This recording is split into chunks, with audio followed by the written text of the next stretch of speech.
अगर आप भी लेना चाहते हैं देश दुनिया की तमाम जानकारी तो आज ही सब्सक्राइब करें हमारे चैनल को। साथ ही नीचे दिए बेल आइकन को जरूर दबाएं ताकि हर अपडेट आप तक पहुंच सके। नमस्कार, साक्षी न्यूज नाटक और आप सभी का स्वागत है। देश में कोरोना संक्रमण के मामलों में फिर से वृद्धि शुरू हो गई है। पिछले 3 दिनों से कोरोना के दैनिक मामले 40,000 के पार आ रहे हैं। यही नहीं, अब तो दैनिक मौतों का आंकड़ा 500 के पार चला गया है।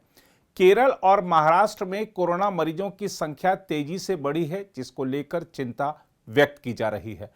भारत में पिछले 24 घंटों की बात करें तो कोविड-19 के 46,759 नए मामले सामने आने के बाद देश में संक्रमितों की संख्या शनिवार को बढ़कर 3,26,49,947 हो गई। वहीं उपचाराधीन मरीजों की संख्या में लगातार चौथे दिन बढ़ोतरी हुई है।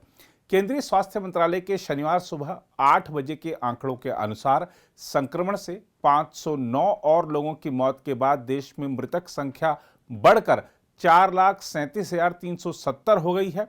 देश में पिछले 24 घंटे में संक्रमण से जिन 509 लोगों की मौत हुई है, उनमें से केरल के 189 और महाराष्ट्र के 170 लोग थे।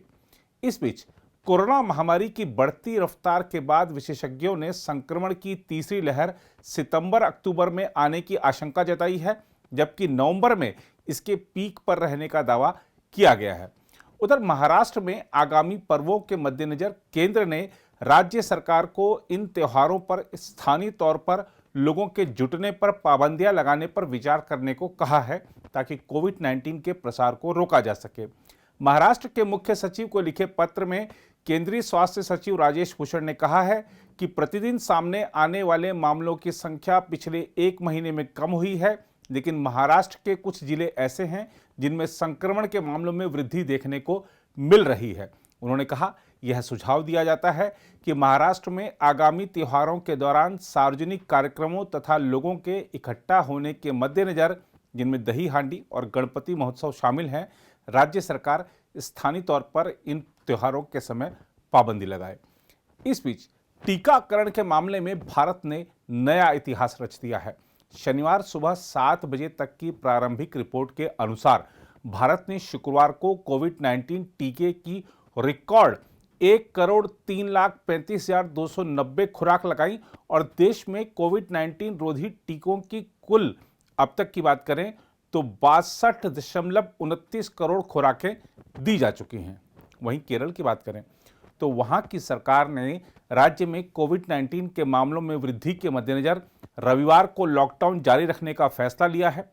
कोविड के कथित तौर पर खराब प्रबंधन के लिए विपक्षी दलों और स्वास्थ्य विशेषज्ञों की आलोचना झेल रही केरल सरकार ने इस संबंध में एक आदेश जारी कर दिया है।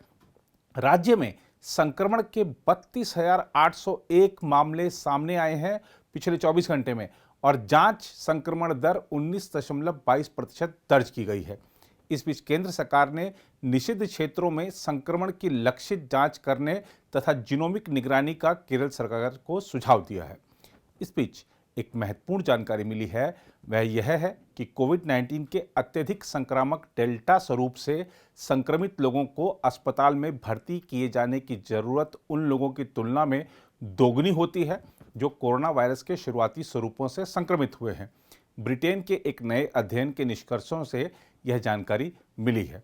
दुनिया भर में शुरुआत में फैले कोविड-19 के अल्फा स्वरूप की तुलना में नया डेल्टा स्वरूप अधिक तेजी से फैलता है, लेकिन अभी यह स्पष्ट है कि यह अपेक्षाकृत अधिक गंभीर है या नहीं। इसका एक कारण यह है कि डेल्टा स्वरूप का संक्रमण ऐसे समय में फैलना आरंभ हुआ है जब कई देशों ने वैश्विक महामारी के कारण लागू प्रतिबंधों में ढील दे दी है और जनसंख्या के बड़े हिस्से को टीका नहीं लगा है।